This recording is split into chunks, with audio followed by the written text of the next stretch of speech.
Have you ever really stopped to think about what's going on inside your washing machine?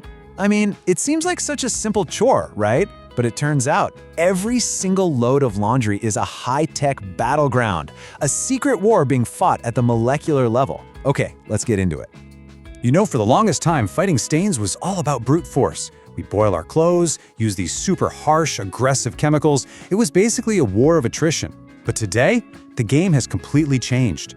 It's more like a covert operation. It's all about molecular precision, using low temperatures and deploying these incredibly sophisticated biological agents. And the secret agents, the invisible heroes of this new war, are enzymes. We're talking about nature's own microscopic machines. And they've totally transformed how we clean, moving us away from that world of blunt industrial chemistry into the elegant, precise world of biology. To really get why this shift is so huge, you first have to understand the enemy. See, a stain isn't just a bit of dirt. It's this complex biological mess, a tangled web of proteins from an egg, fats from butter, starches from gravy, that are literally bonded to the fibers of your clothes. So what exactly is an enzyme? Well, put simply, it's a special type of protein that works as a catalyst. Its job is to find one very specific target, say a protein stain, and kickstart a chemical reaction that just shatters it. And the amazing part is, it can do this millions of times without ever getting used up itself. Now, how they work is just brilliant. It's called the induced fit model. Think of it kind of like a lock and a very specific key.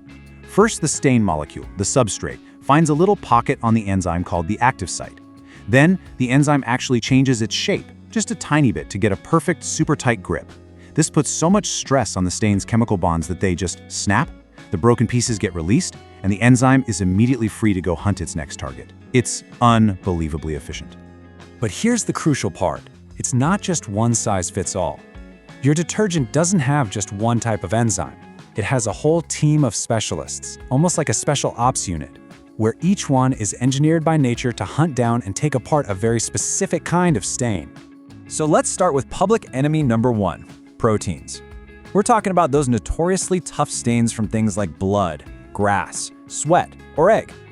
The reason they're so hard to get out is that when they dry, the proteins coagulate, basically forming a rigid, insoluble crust that glues itself to your clothes. So who do you send in for this job? You send in the specialist, protease. And protease acts just like a pair of molecular scissors. Its active site is perfectly shaped to lock onto those long protein chains, and then it just snip, snip, snip, cuts them into tiny, water-soluble pieces that your wash water can just flush away. It doesn't scrub the stain, it completely dismantles it from the inside out. And believe it or not, this tech has been around for a while. The first patent was way back in 1913, but the real game changer came in the 1960s with these super robust enzymes they found in bacteria. And today, they've been engineered to such a high level that they work perfectly even in cold water, which is a massive leap forward for saving energy. Okay, next up, the next big challenge, fats and oils. These stains are a real chemical headache because they're hydrophobic. They literally repel water. So the big question is, how in the world do you clean a greasy, water-hating stain using water? You call in another specialist, lipase. And its method is just genius. Lipase gets to work right at the border where the oil droplet and the water meet. It latches on and starts breaking down the big fat molecules into smaller bits that are no longer water repellent. And this doesn't just get the stain out, it also prevents that dingy yellowing and those stale smells that come from oil building up over time. Our third major villain is starch. Think about stains from pasta, gravy, potatoes, that kind of thing. The problem with starch is that when it dries, it doesn't just make its own stain. It acts like a biological glue, cementing all the other particles of dirt and grime right onto your clothes. The solution for this is amylase. This enzyme has one mission and one mission only. Find those long starch polymers and just chop them to pieces. As it dissolves the starch, it breaks that glue, which then releases all the other dirt that was trapped inside. So you're getting a 2-for-1 cleaning action. So let's do a quick roll call of the core team. You've got protease going after proteins like blood and grass. You've got lipase targeting fats and oils. And you've got amylase for starches like gravy and pasta, a specialized agent for every single major threat. And of course, the team is always getting bigger. You know, as our food gets more and more complex, our detergents have to keep up. So today, you'll find newer enzymes like mayonnaise, which is designed to attack gummy thickeners in things like ice cream, and pectitliase, which goes after the pectin you find in fruit jams and tomato paste. But get this, the story doesn't even end with cleaning. The most cutting-edge detergents now have an enzyme with a totally different mission. It goes way beyond just removing stains to actively caring for and even repairing your clothes. I mean, what if your detergent could do more than just clean? What if it could actually reverse the signs of aging in your clothes and literally make them look new again? You see, every single time you wear and wash a cotton shirt, for example, all that friction creates microscopic damage. Tiny little fibers on the surface get all frayed and broken. They're called microfibrils. And these fuzzy little bits, they trap dirt, which makes your colors look dull, and they clump together to create those annoying little balls or pills. And you can really see the difference here, can't you? On the left, you've got what that mechanical damage does: frayed, dull, pilled fabric. But on the right, you see the effect of something called biopolishing. The fabric is smooth again, and the color looks bright. And this is the work of our final secret agent, cellulase. Now, cellulase completely ignores stains. Its target is the fabric itself.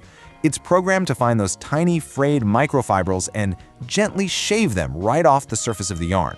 This biopolishing process restores the fabric's original smoothness, which in turn makes colors appear way brighter and keeps clothes feeling soft.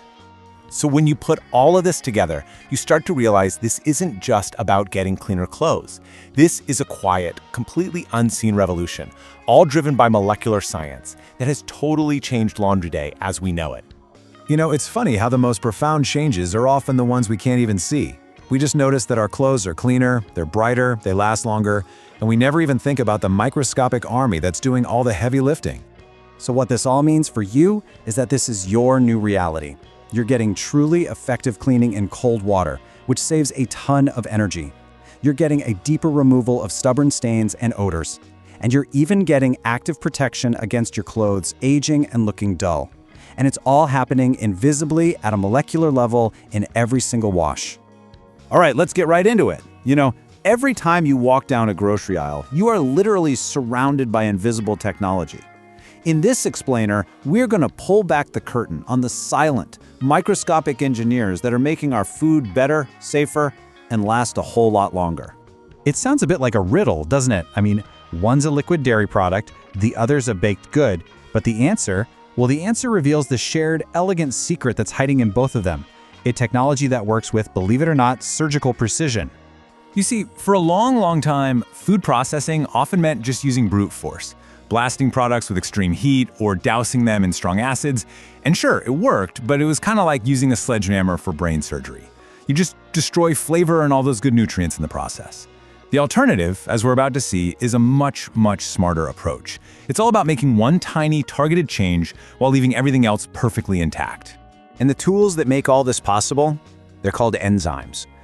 The best way to think of them is as nature's own molecular surgeons.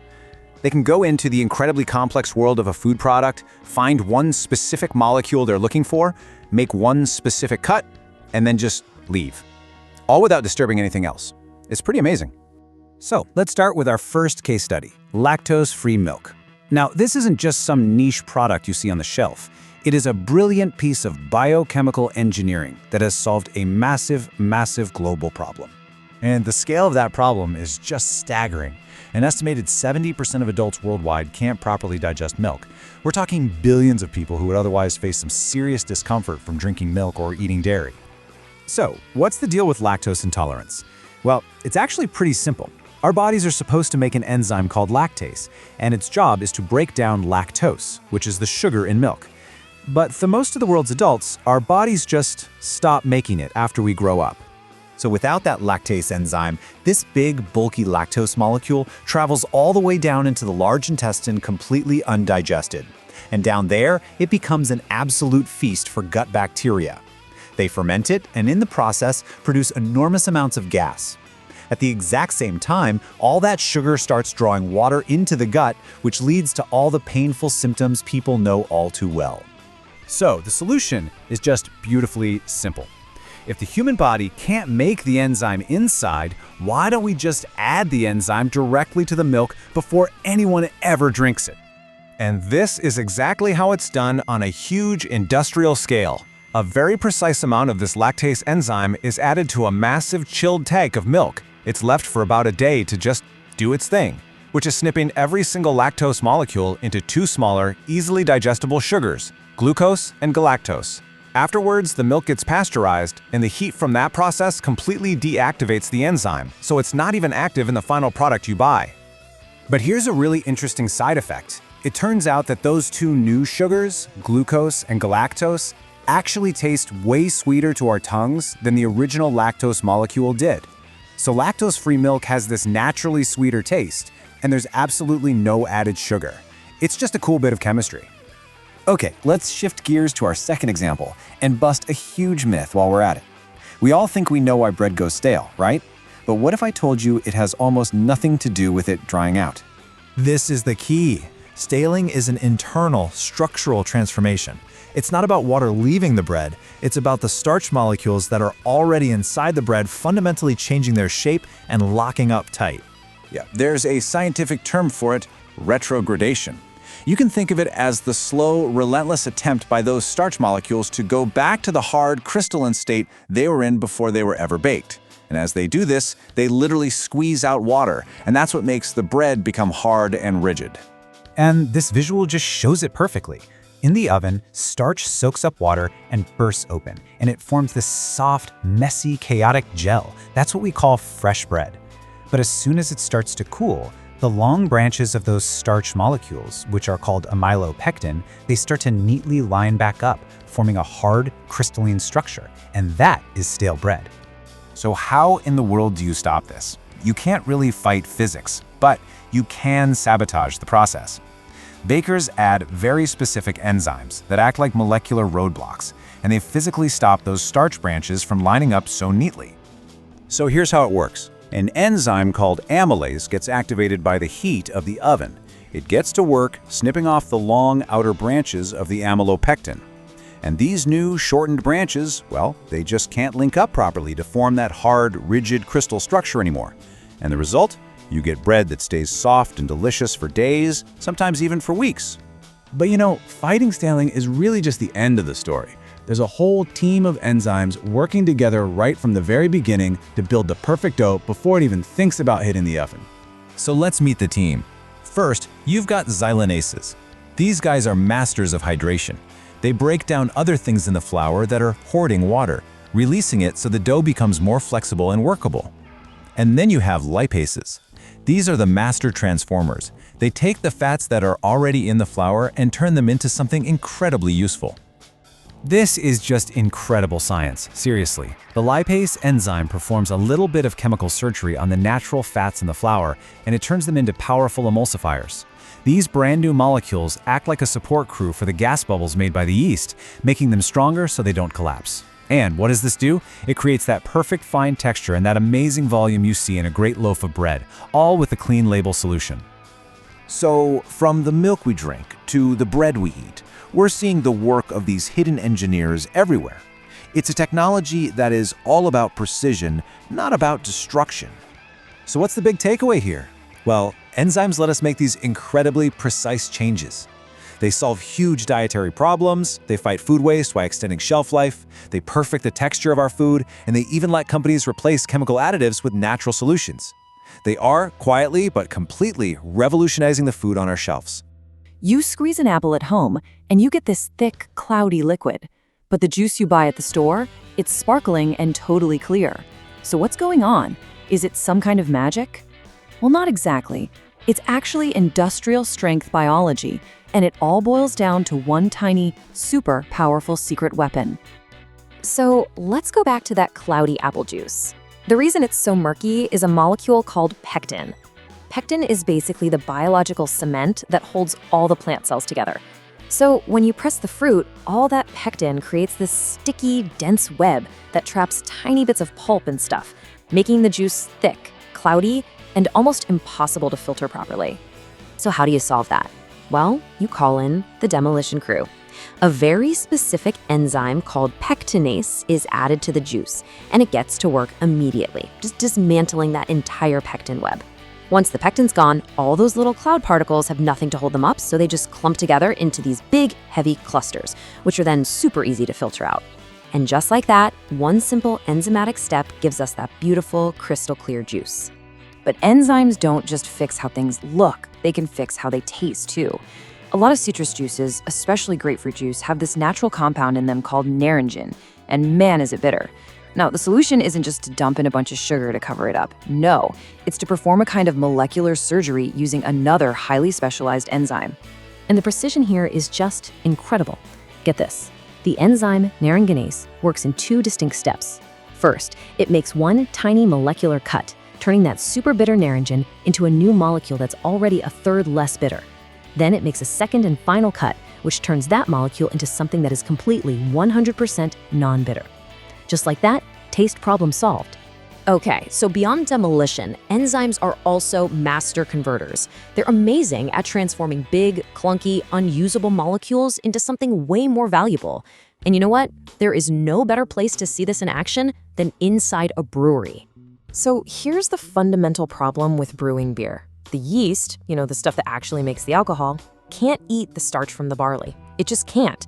Those starch molecules are gigantic. It's like trying to swallow a whole loaf of bread in one bite.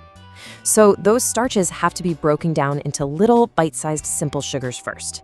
And that entire mashing process, it's all about letting enzymes do that conversion for you. This means brewers are basically conductors of a microscopic orchestra. And you know what their baton is? Temperature. That's it. By controlling the heat of the mash with incredible precision, they can pick and choose exactly which enzyme gets to be the star of the show. And by doing that, they can custom engineer the final beer. And in this orchestra, there are 2 star players, alpha amylase and beta amylase. At slightly higher temperatures, alpha amylase wakes up and just randomly starts chopping up starch into these big, clunky sugars. But at slightly lower temperatures, the much more methodical beta amylase takes over, and it neatly snips off perfect little simple sugars, one by one. So what happens if alpha amylase runs the show? Well, it makes all those big sugars, right? They're called dextrins, and the yeast just can't eat them. So those sugars stay in the final beer, which gives it that rich, full body and a really satisfying mouthfeel. Think about your stouts or your porters. That's alpha amylase at work. Now, what if the brewer lets beta amylase take the lead? It produces tons of those small, easy-to-eat sugars. The yeast has an absolute feast, and it converts almost every last bit of sugar into alcohol. What you get is a much drier, lighter-bodied, and often more alcoholic beer. Think of a crisp, clean Pilsner. So you see, 2 different enzymes, 2 completely different beers. So we've seen enzymes act as a demolition crew and as master converters. But their final trick, well, it's maybe the most surprising of all. Some enzymes don't break things down at all. They're actually master builders, constructing totally new textures and forms from the ground up. So let me introduce you to an enzyme called transglutaminase. You might know it by its nickname, meat glue. And yeah, that sounds kind of weird, but it's pretty accurate. While other enzymes are busy snipping things apart, this one's entire job is to build. It's like an industrial-strength biological adhesive, creating these super strong, permanent bonds that literally glue proteins together. In the dairy aisle, this little enzyme is a total game changer. When you add it to yogurt, it starts linking all the milk proteins together into this huge, stable network. This is what creates that super thick, creamy, almost luxurious texture. And it's what stops that watery layer from separating out on top, which keeps the yogurt looking and tasting premium for way longer. But its most, let's say, impactful use is definitely in the meat industry. See, during butchering, you end up with tons and tons of small, weirdly shaped, but still perfectly good high-quality meat trimmings. For the longest time, you could only really use these for low-value stuff, like ground meat. It was a huge economic problem. And that's where our master builder comes in. Processors use transglutaminase to literally bind those smaller trimmings together. They press them into molds, and out come these perfectly uniform, high-value products like steaks or roasts. They are literally turning scraps into premium cuts of meat. So you start with this, right? Just a pile of perfectly good meat, but it's all irregular, it's hard to cook with, and because of that, it doesn't have a lot of value. And then, after that enzyme does its thing, you end up with this. A perfectly portioned, high-value steak that cooks evenly, slices beautifully, and looks great on a plate, just like a whole muscle cut. It's an absolutely incredible transformation of value, and it's all thanks to one enzyme. So, when you start to put all these pieces together, you begin to realize just how profoundly our food is being shaped and really re-engineered by these invisible forces. I mean, it's really nature's toolkit in action, right? You've got the demolition crew, like pectinase, giving us that crystal clear juice. You've got the master converters, like amylase, engineering the perfect beer. And you've got the master builders, like transglutaminase, creating amazing texture and value in meat and dairy. 3 totally different jobs, all shaping the food we eat every day. So when it comes down to it, enzymes are the silent, invisible architects of our food. They clarify, they debitter, they convert, and they construct. They improve everything from flavor and appearance to texture and even economic yield. And they do it all at a level we can't even see. We're talking about that perfect pair of stone-washed jeans. You know the look? That faded, comfortably worn-in vibe that's been a staple for decades. But the way we used to get that look, well, it was pretty shocking. The original method was exactly what it sounds like. It was a brutal, brute force process. I mean, manufacturers would literally load these giant industrial washing machines with jeans and tons of abrasive pumice stones, and as the machine tumbled, the stones would just pummel and beat and rip the indigo dye right off the cotton. The faded look was created through sheer violence. And this wasn't just a small problem. This process was tough on everything. It beat up the jeans, fraying the seams and shortening their lifespan. It was a total operational nightmare. It destroyed the washing machines. It created this hazardous sludge and dust. There was a real risk to employee health. And get this, after all that, workers had to manually, by hand, pick little stone fragments out of every single pocket. Insane. So yeah, the industry desperately needed a smarter way. And the answer was to replace the destructive power of rocks with the incredible precision of biochemistry. This is where our invisible army marches in, with a process that's now known as biostoning. Okay, so here's how it works on a tiny microscopic level. You see, the indigo dye just sits on the very surface of the cotton fibers. So these special enzymes called cellulases are added to the wash. They're programmed to bind only to those outer fibers, and then they just chew away that microscopic surface layer, which releases the dye. The core of the cotton yarn, it's left totally strong and undamaged. You get the exact same faded look, but with biochemical precision instead of just brute force destruction. But the power of these enzymes in the textile world goes way beyond just your jeans. They're also being used to engineer the perfect fabric right from the get-go. You know what I'm talking about. We've all been there. You buy a brand new sweater or a t-shirt, and after just a few washes, it's covered in those ugly little fabric balls, or pills.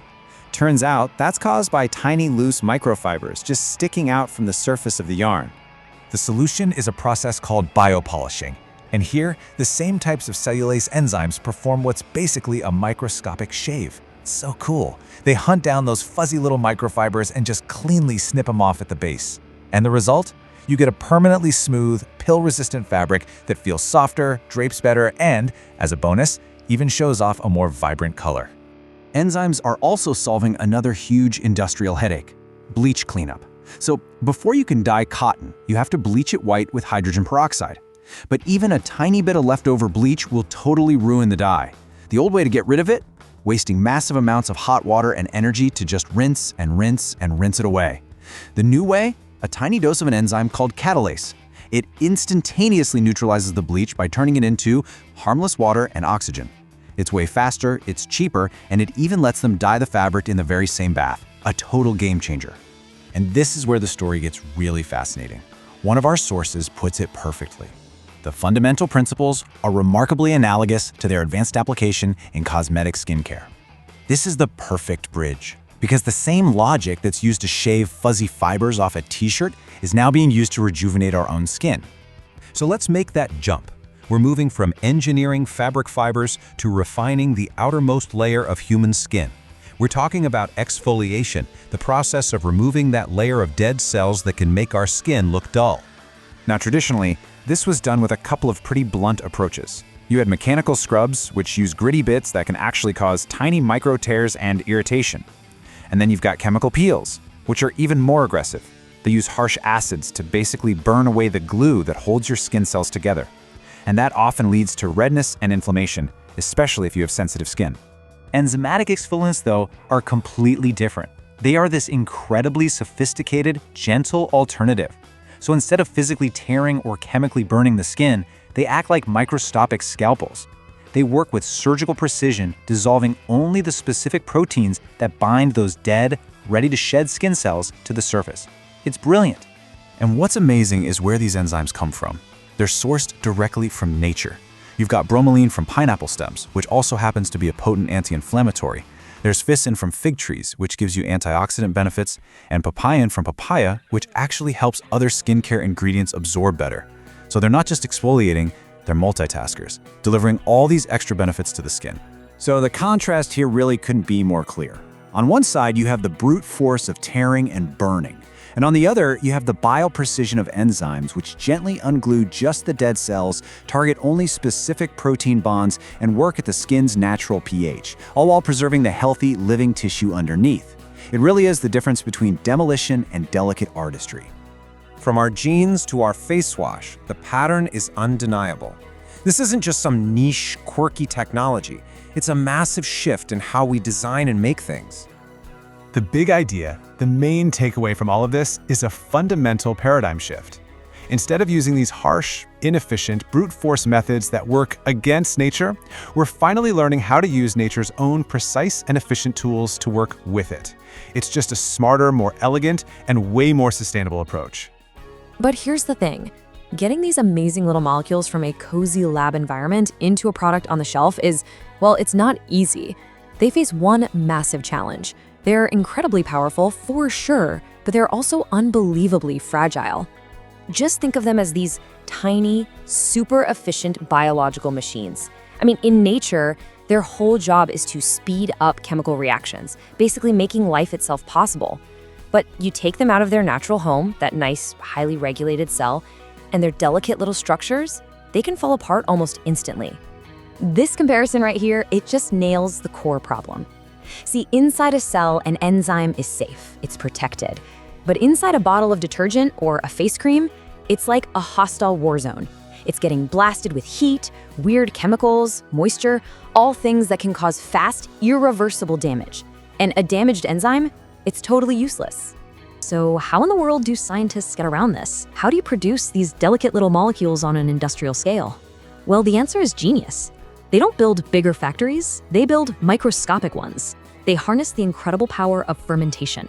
You see, instead of trying to get enzymes from plants or animals, which is just crazy inefficient, modern manufacturing basically hijacks the cellular machinery of microbes, like bacteria and fungi. These little guys are genetically programmed to become elite enzyme-making machines, just cranking out huge amounts of one specific enzyme. This whole initial grow-out phase, it's called upstream processing. And it all goes down inside these massive, towering industrial bioreactors. They're basically just really high-tech farms for microbes, and there are two main ways to run these farms. Okay, so on the one hand, you've got submerged fermentation, or SMF. This is the big one, the dominant method for huge operations. The microbes just hang out in this perfectly mixed liquid nutrient soup. It's what they use for most detergent and food enzymes.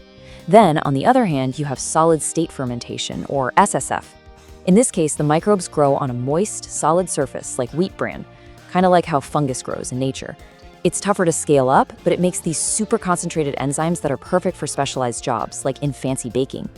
So once the microbes have produced a giant batch of enzymes, the next big phase kicks in, downstream processing. You can think of this as a brutal, multi-stage gauntlet. Its whole purpose is to rescue those valuable enzymes from what is, frankly, a pretty murky biological soup. The goal here is really threefold. First, you gotta isolate the enzymes from the cells that made them. Second, you concentrate them into a really potent liquid. And third, you purify them, getting rid of every last bit of junk. And to do that, you need a whole sequence of pretty sophisticated steps. And the first weapon they pull out is the industrial centrifuge. Okay, so imagine a salad spinner, but one that spins with such incredible force it can literally separate microscopic cells from the liquid they're floating in.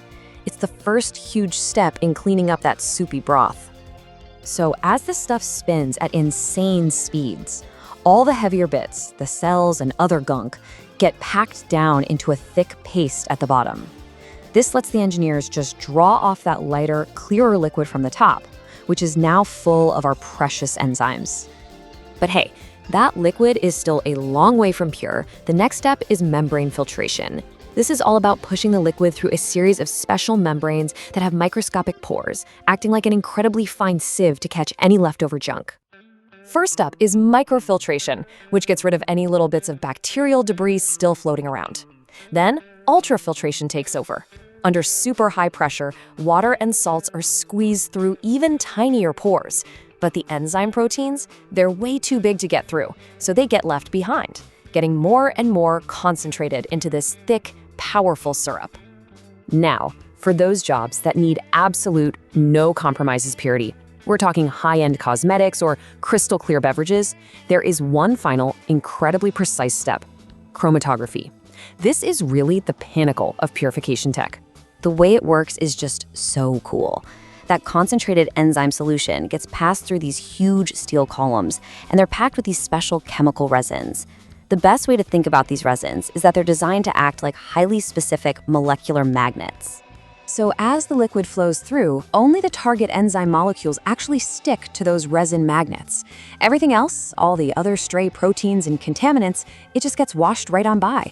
Then they use a different solution to release the enzymes from the magnets, and what you're left with is a product that is almost perfectly pure. It's amazing. And with that, the journey is complete. From a murky bioreactor to a pristine, powerful product. This is where all that mind-blowingly complex biochemical engineering finally pays off, reaching you in forms you might not even realize. I mean, this is truly a monumental win for science. These ultra-pure, stabilized enzymes are now ready to be put to work in products we use every day. We're talking about the detergents that get our clothes so clean, the cosmetic peels that rejuvenate our skin, and even the specialized processes that give us things like cheese and clear fruit juices. And this brings us to what's known in the industry as the detergent paradox.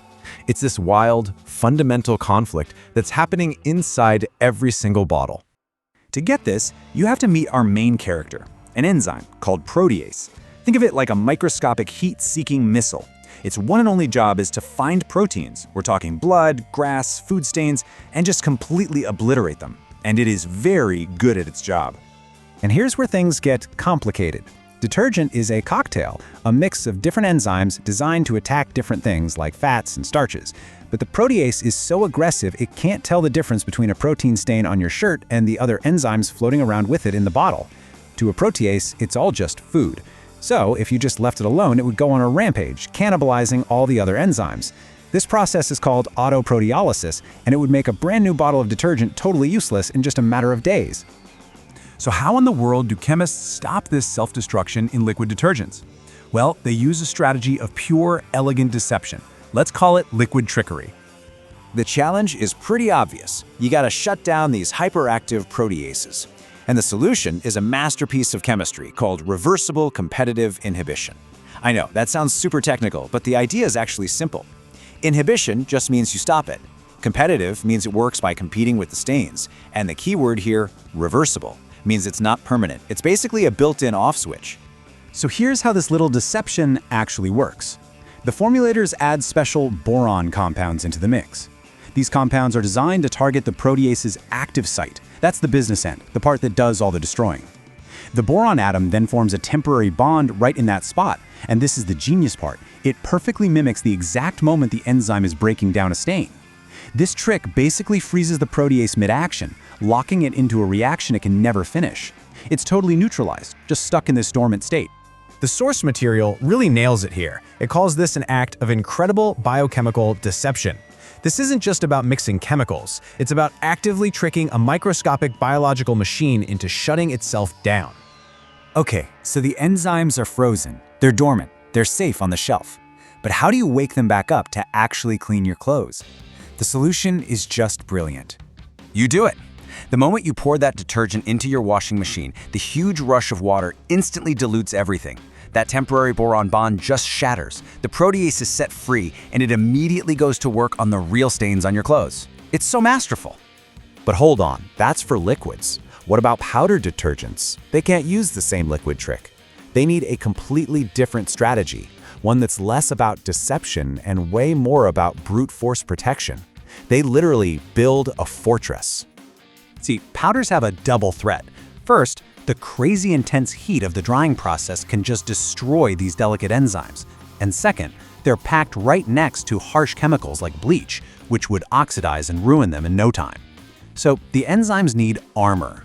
And this is that armor. It's called a T-granule. And no, this isn't just a speck of powder. This is a highly engineered microscopic fortress with multiple layers. And each layer has a very specific job to do. So how do you build this fortress? Well, it all starts with a solid inert core. It's basically just a little seed made of salts and cellulose. That's the foundation. Next, a highly concentrated layer of the valuable enzyme is carefully sprayed around that core. This is the precious cargo, the cleaning power that has to be protected at all costs. And now comes the real armor. They add multiple, distinct layers of protective coatings, things like waxes, special polymers, even clay. Just think of it like the layers of a jawbreaker, creating this thick, tough, impermeable shell. And for the final touch, a thin outer layer of mineral oil gets added. This just acts as a lubricant, so it keeps hazardous dust from forming and helps the powder flow smoothly out of the box. So when you step back, you see these two completely different but equally ingenious solutions to the exact same problem. For liquids, you get this elegant biochemical deception to put the enzymes to sleep. For powders, you get brute force physical armor to lock them away in a fortress. Which of course leads to the big question.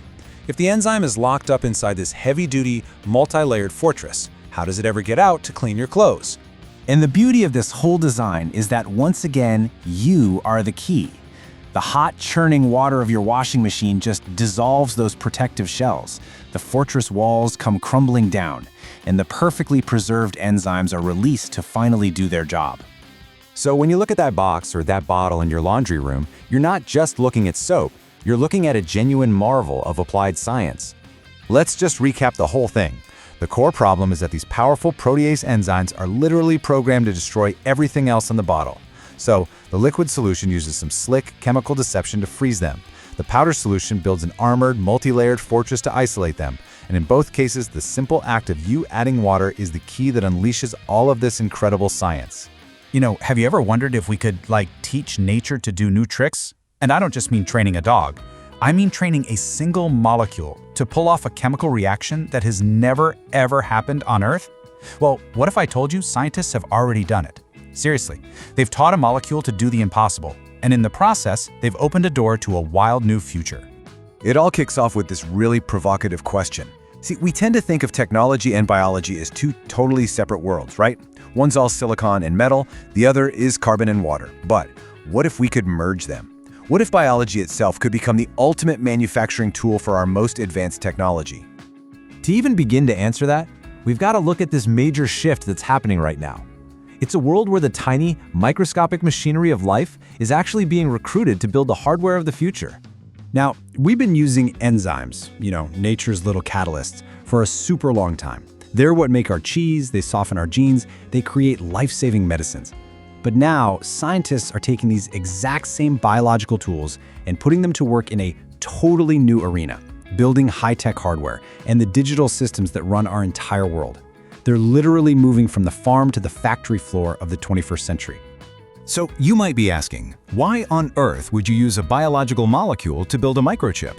Well, it's because enzymes have these incredible advantages. They work with atomic precision, something our absolute best machines still struggle with. They just operate on their own. No need for the brute force or the extreme temperatures of traditional manufacturing. They're just elegant, efficient, and self-directed. But there's a problem. A huge one. A fundamental wall standing between the world of biology and the world of our technology. Let's call it the Silicon Challenge. Okay, so here's the divide in a nutshell. Silicon is the absolute foundation of our entire digital world. Everything from the phone in your hand to the most powerful supercomputers, it's all built on silicon. And yet, in 4 billion years of life on this planet, not a single organism has ever evolved to naturally form a bond between silicon and carbon, the very building block of life. Just let that sink in for a second. It's an impossible bond. Biology is all about carbon. Our technology is all about silicon. And for all of history, never the two shall meet. At least, until now. This is the quest to force biology to finally bridge that gap. So how in the world do you teach an old molecule a new trick that nature itself couldn't figure out in billions of years? Well, you don't wait around. You put evolution on fast forward, right there inside a test tube. The technique is called directed evolution, and it's basically evolution by design. Instead of waiting for random chance over millennia, scientists just take control of the whole process. They rapidly mutate and select proteins for a very specific job they want done. It's evolution, but with a purpose and on a human timescale. Here's how it works, and you can seriously think of it like a training montage for a molecule. First, you pick a promising starter enzyme. Then, you basically blast its genetic code with mutations, creating thousands of slightly different versions. After that, you screen all those versions to see which one is just a little bit better at the new task. You take the winner, and you do it again and again and again until your molecule is an absolute champion. All right, now for the main event. Scientists use this exact process to go after the impossible, creating that carbon-silicon bond. So, meet our molecular hero. It's this tough little protein called cytochrome C, and it comes from a bacterium that lives in scorching hot springs. Scientists picked this one because its insane durability suggested it might have some hidden potential. You know, an untapped ability to do something really extraordinary. Over multiple generations, the researchers targeted the enzyme's active site. You can think of that as the tool-holding part of the molecule. The first generation couldn't do it, not at all. But with just a few key mutations, they started to tweak the protein's flexibility. And by the third generation, the impossible happened. The enzyme actually started forming carbon-silicon bonds. And get this, it didn't just barely work. It worked with staggering efficiency. This new, evolved enzyme could perform the reaction over 1,000 times. That number, total turnovers, it's a measure of how many times a single enzyme molecule can do its new trick before it gets tired. This wasn't a fluke. It was a highly efficient little biological machine. So the crucial takeaway here is this. Nature's toolbox is way more adaptable than we ever thought. This experiment proves that existing proteins, with just a handful of tiny tweaks, can be repurposed to perform chemistry that life itself never even invented. Look, this isn't just some cool science experiment. The implications are absolutely massive. We've just kicked open the door to an entirely new chemical frontier. So what's the ultimate reward? A whole new world of chemistry. We can now create powerful new materials called organosilicons. These are the building blocks for everything from next-gen medicines to advanced electronics. And we can do it in a greener, more precise way. Think of it like a biological factory for making the core materials in our computer chips. We've literally taught life a new language, and it's the language of technology. Ever look down at your smartwatch and just wonder? How does it know your heart rate? Or how can a little patch on your skin track your blood sugar levels in real time? Well, today, we're going to peel back the layers and get into the incredible science that translates the complex, messy world of your biology into clean, simple numbers on a screen. You see, at its heart, every single one of these wearable sensors is essentially a translator. It's constantly performing this incredibly precise active conversion between two completely different languages, the language of your body and the language of computers. And that is the fundamental challenge right there. Our bodies, they're kind of messy, right? They're an analog world full of chaotic chemical signals. Computers, on the other hand, are the exact opposite. They speak a perfectly ordered digital language of electrical ones and zeros. So, the whole mission for these devices is to flawlessly convert one into the other. Now, this technology didn't just appear out of thin air. It's actually the result of more than half a century of innovation. It all started way back in the 50s with the basic hardware. Then in the 90s, we got the first miniaturized continuous monitors. And all that refinement over decades has led to the seamless gadgets we use today. So, where does this incredible translation actually begin? Well, it all starts at the molecular level, with a tiny biological hero living on the sensor itself, the enzyme. Think of this enzyme layer as the sensor's front line. It's packed, and I mean densely packed, with millions of copies of one specific type of enzyme. Each one is like a highly specialized lock that has only one key. And that key is a single, specific molecule in your body, like glucose, that it's designed to find and react with, and nothing else. The process here is just so elegant. An enzyme called glucose oxidase literally has one job: find and grab a glucose molecule. When it does, it starts to systematically strip electrons away from it. And what is a flow of electrons? It's an electrical current. It's tiny for sure, but it's measurable. And here's the genius part. The amount of glucose is perfectly proportional to the strength of that current. It's an amazing biological measurement system. But how does that tiny biological current, created by a protein, get noticed by a cold, hard silicon chip. This is where the real engineering magic comes into play. To solve this, engineers came up with something called the enzyme field effect transistor, or ENFET. What they did was kind of mind-blowing. They took the most fundamental piece of modern computing, the transistor, and figured out how to fuse an active layer of enzymes directly onto it. The ENFET is the physical handshake between the world of biology and the world of electronics. And here's how it works.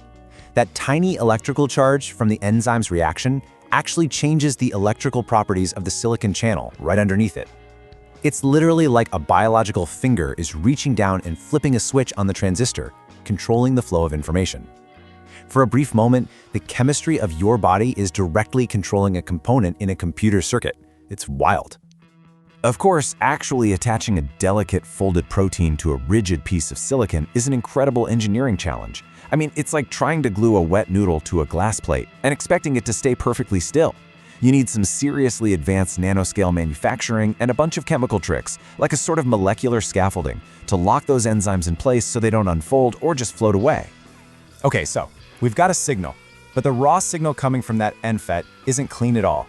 It's actually an incredibly weak, noisy analog current that's basically unreadable. It needs a lot of processing. And think about it. Just you moving your arm, small changes in your body temperature, even other random chemicals floating around can all interfere and create noise in that tiny signal. The device has to somehow find the real data buried inside all that chaos. So the device runs a three-step cleanup operation. First, it amplifies that weak signal to make it stronger. Then it runs that boosted signal through some very sophisticated filtering circuits that are programmed to mathematically strip out all the background noise. Finally, after all that, we have a clean analog signal that's ready for the last step of its translation. And this is the final translator, the analog to digital converter, or ADC. This critical piece of hardware takes that clean, continuous signal and samples it thousands of times per second. For every single one of those samples, it assigns a discrete binary value, a specific series of ones and zeros. And just like that, biology has officially been translated into binary. To make these sensors even more accurate and last even longer, engineers use some pretty incredible tricks.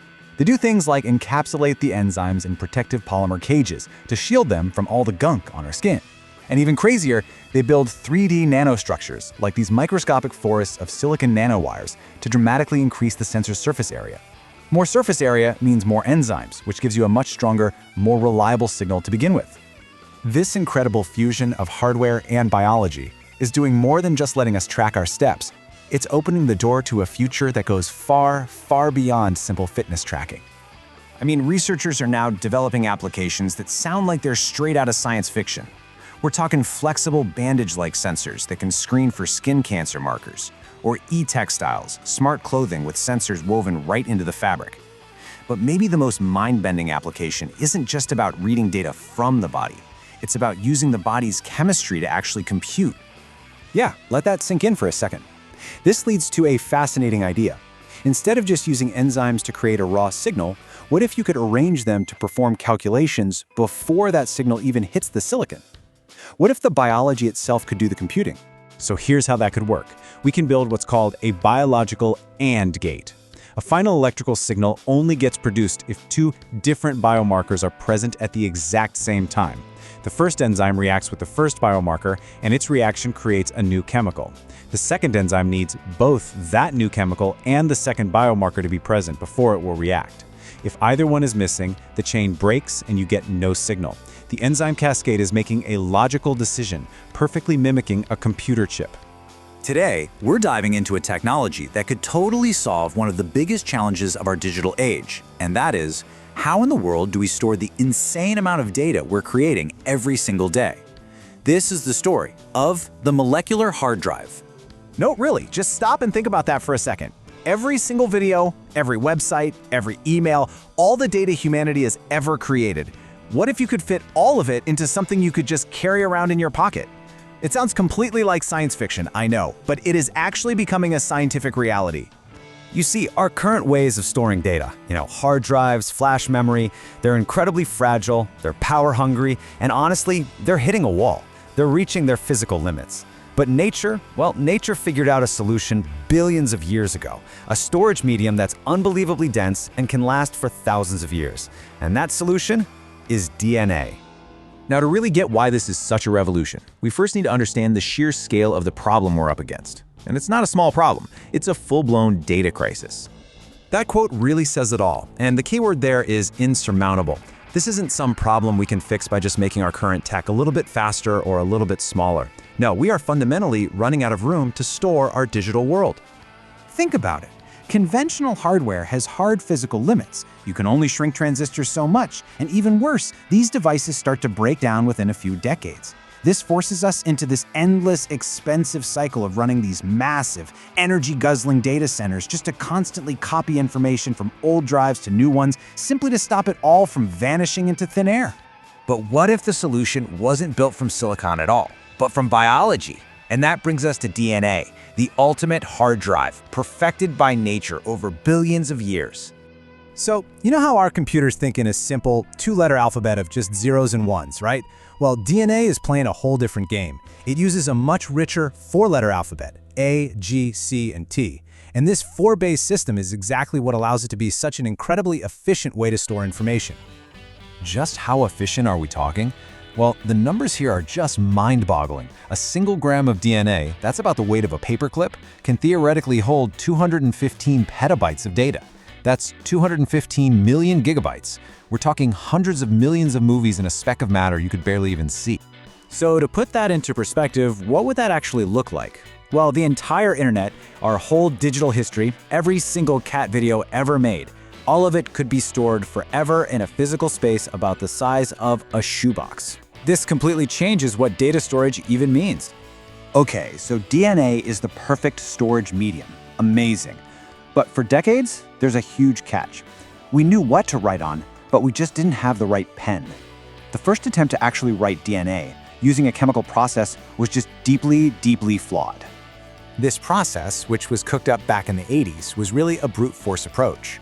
It involved all these different steps, using harsh, nasty chemicals to basically glue one nucleotide base onto the strand at a time. It was slow, it was clunky, and it was really aggressive. And here's where a tiny little error blows up into a massive problem. A 99.5% success rate. I mean, that sounds great, right? Wrong. That tiny little 0.5% failure rate compounds with every single base you add. By the time you get to just 200 bases, which is not very long at all, your chance of getting a correct sequence drops to about a third. For data storage, that's an absolute disaster. So yeah, this old chemical method was a complete dead end for data storage. It was way too slow, way too error-prone, and the harsh chemicals were literally damaging the very DNA it was trying to create. We needed something cleaner, more precise, just a more elegant solution. And that solution, as it so often is, came from turning back to nature. Instead of trying to fight biology with all this harsh chemistry, researchers decided to just use biology's own machinery, enzymes. So, meet the hero of our story, an enzyme called TDT. Now, this is a really special protein because, unlike most others, it can actually build a DNA strand from scratch without needing a template to copy from. And that unique skill makes it the perfect biological printhead for writing our data. And just look at how much simpler and cleaner this process is. The TDT enzyme adds exactly one nucleotide. That nucleotide has a built-in off switch, a little terminator cap, that stops the process cold. Then, a gentle wash just removes the cap and it's ready for the next one. No harsh chemicals, no damage, just incredible pinpoint precision. All right, so we have our biological printhead. That's awesome, but a hard drive needs way more than just a way to write, right? It needs to be able to edit, to read, and to manage all that data. So how do you build a whole system around this? Well, this is where another pretty famous biological tool comes into play, CRISPR. You can think of CRISPR as a programmable molecular search engine. It's like a biological find and replace tool. It can scan a massive library of DNA, find the exact address of the data you're looking for, and edit a single base without messing with anything else. So how do you physically handle all of this? Not with a bunch of clunky pumps and valves, but with a solid-state chip. It's basically a programmable liquid circuit board. It uses these tiny little electrodes to create electrical fields that can move, mix, and split microscopic droplets that contain all the enzymes and the DNA. It's a completely automated lab on a chip with no moving parts. It's incredible. So when you put all of these pieces together, the writing, the editing, the automated handling, you start to get a real glimpse of the future of information itself. And it's all happening inside a tiny little droplet of liquid. It really all comes down to 4 key pillars. First, you've got the writing, using enzymatic synthesis with TDT. Second, the editing, using molecular cursors like CRISPR. Third, the handling, with digital microfluidics to automate the whole thing on a chip. And finally, making sure it all works perfectly, you have advanced algorithms for error correction that guarantee the data's integrity. You know, we're always thinking about how to power our phones, our laptops, but what about the tiny, life-saving electronics inside our bodies? Well, today we're going to dive into a totally revolutionary power source. It ditches conventional batteries and instead taps into the most efficient engine out there, our very own metabolism. And trust me, this could change pretty much everything. And this right here is where the stakes get incredibly high. We're not talking about your TV remote. We're talking about things like cardiac pacemakers, deep brain stimulators, devices that keep people alive. And for these, the power source isn't just a convenience. Its lifespan literally dictates when a patient has to go back under the knife for another major operation.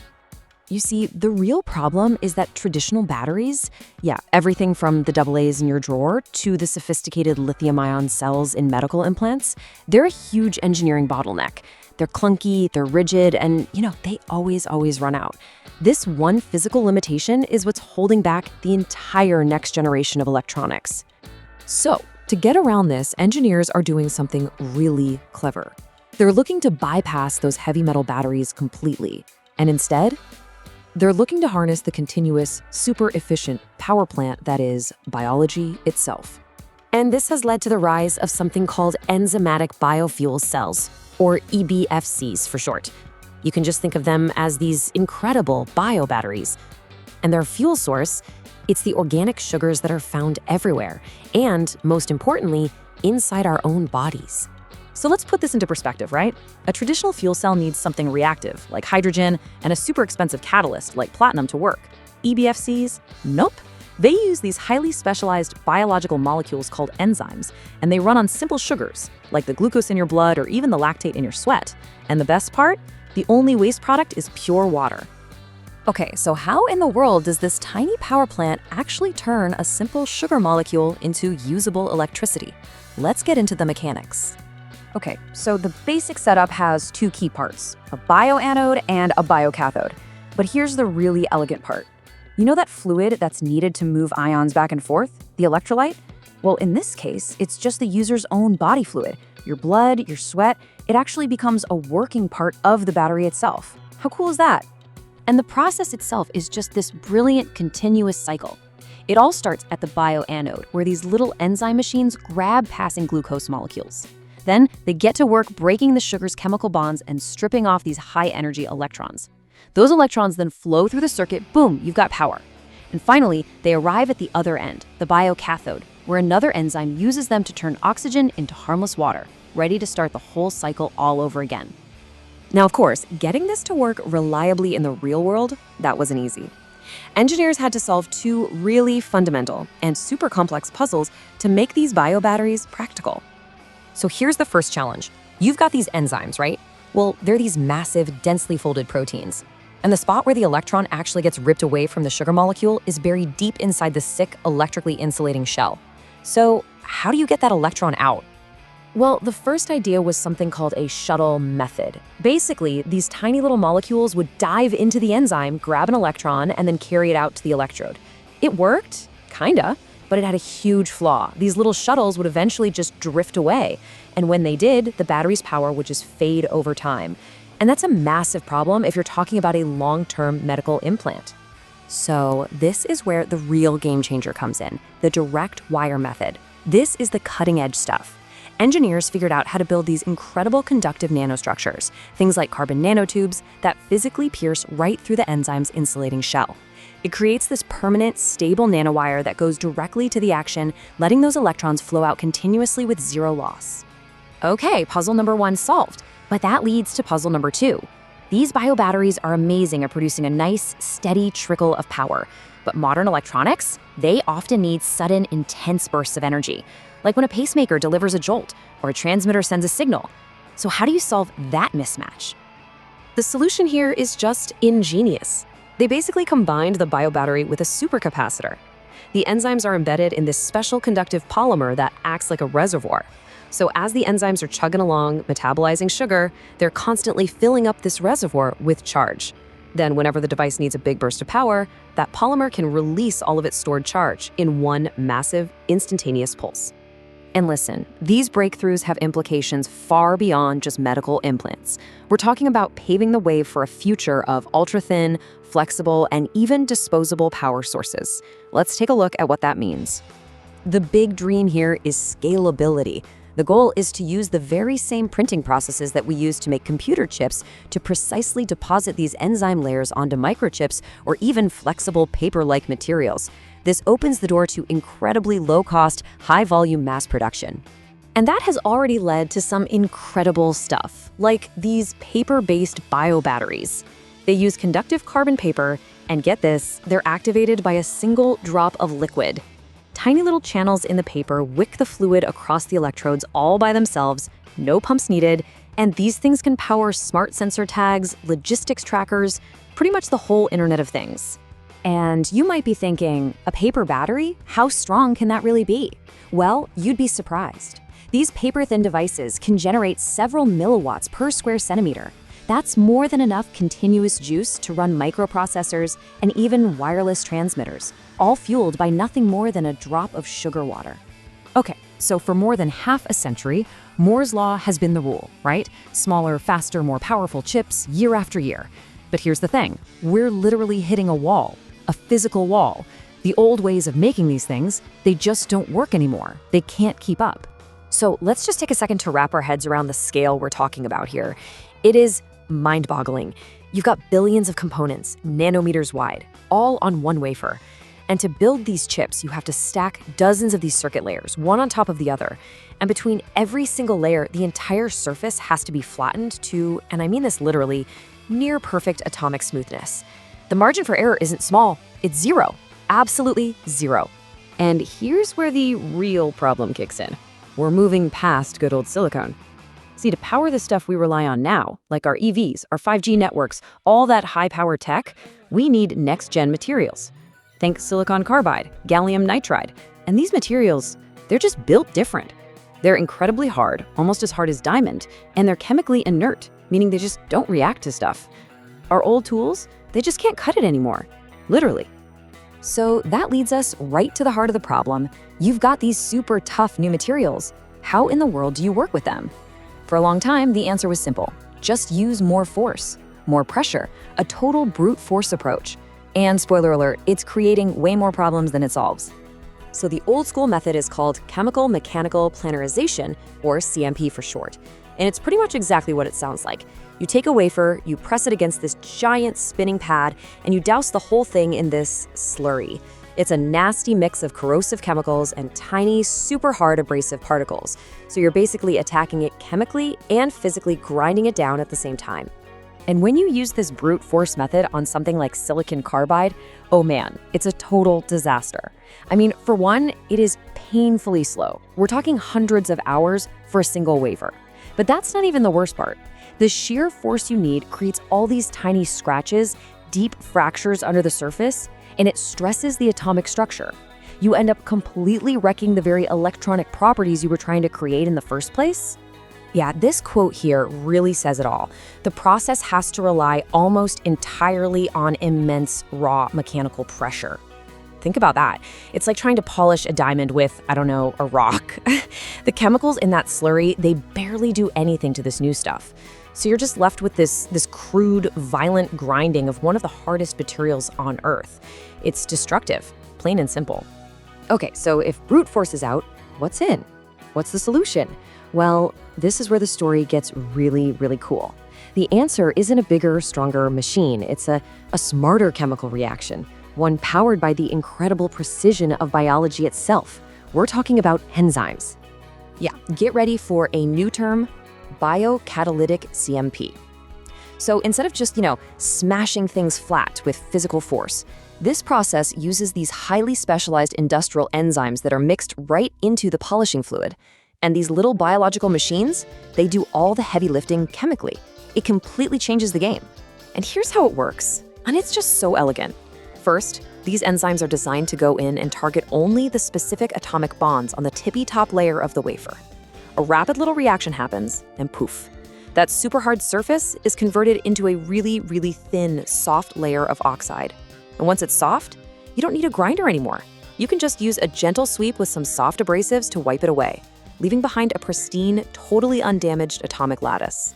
It's incredible. So let's just put this side by side. The difference is, it's just staggering. You go from extreme mechanical pressure down to almost none, from something that was agonizingly slow to something exponentially faster. And maybe the most important part, you go from a super high rate of scratches and fractures, basically ruined chips, to a near zero defect rate. This isn't just a small improvement, you guys. This is a total revolution. But wait, polishing is only half the story. See, making a microchip is an unbelievably messy process, and cleaning up that mess without destroying all the delicate work you just did, that's just as important and honestly just as hard. So during the process, they use this polymer mask, it's called a photoresist, to kind of stencil in the circuits. But afterwards, you've got this baked-on, hardened gunk all over the wafer. And you have to get all of it off. I mean, every last bit. Because even one single microscopic speck that gets left behind can create a short circuit, and boom, the whole chip is toast. And guess what our old cleaning methods looked like? Yep, you guessed it, more brute force. We're talking nasty stuff here. Volatile organic solvents, super corrosive acid baths. Sometimes they literally just use high-energy plasma to burn the gunk off. And the whole time, you're just praying that these incredibly harsh methods don't also melt or corrode the nanometer-scale metal wires you just painstakingly created. And once again, biology comes to the rescue with a much, much smarter solution. Instead of a chemical sledgehammer, what if you could use a chemically programmed cocktail of enzymes? You can think of it like deploying a team of tiny, intelligent janitors at the atomic level. And the keyword here is selectivity. See, those harsh acids and solvents, they attack everything. They don't care what's a circuit and what's gunk.